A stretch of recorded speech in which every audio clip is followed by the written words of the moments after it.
कल का आप मैच नहीं देखे ना तो कुछ नहीं देखे हैं, क्योंकि कल का मैच जो था ना, जो पैसा वसूल मैच था। चलिए आपको विस्तार से हम बताते हैं कल का मैच में क्या हुआ था और कौन कितना रन मारे थे।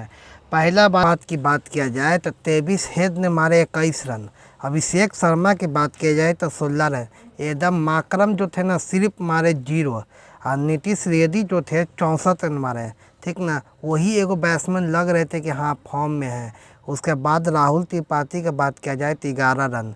हेनरी क्लासन की बात किया जाए, कल क्लासन से उस तरह से प्रमोशन नहीं मिला, काहे कि जो तरह से बैटिंग करने के लिए जाने जाते ना है, बाकी उस तरफ से उनका बैटिंग कल नहीं मिल पाया।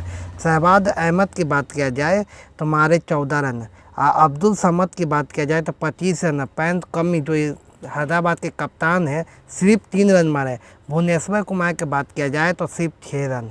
वहाँ पे जय उनादकर जो थे ना एक गेंदा में बैटिंग करने के लिए आए तो मारे 6 रन।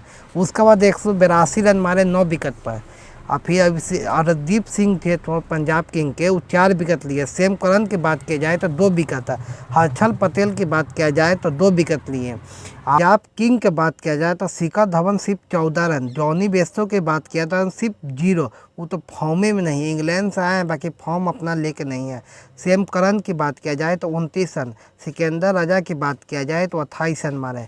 अब्दुल सिंह की बात किया जाए तो 46 रन मारे। जितेंद्र सिंह की बात किया जाए, जितेश जो सिंह है ना, जो वो इंडिया में 19 में भी खेल के आए थे, बाकी उनका भी परफॉर्मेंस माने में कुछ खास नहीं रहा, 19 रन।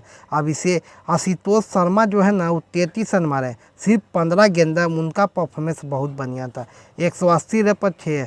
इसी की वजह से हैदराबाद सिर्फ 2 रन से जीते, उससे बेसी नहीं, सिर्फ 2 रन से। अब भुवनेश्वर कुमार ने सिर्फ 2 विकेट लिए, उसके बाद किसी को भी विकेट नहीं मिला। ठीक ना, आप क्या कहते हैं हमें कमेंट में राय दीजिएगा। मिलते हैं किसी और वीडियो में, तब तक जय हिंद।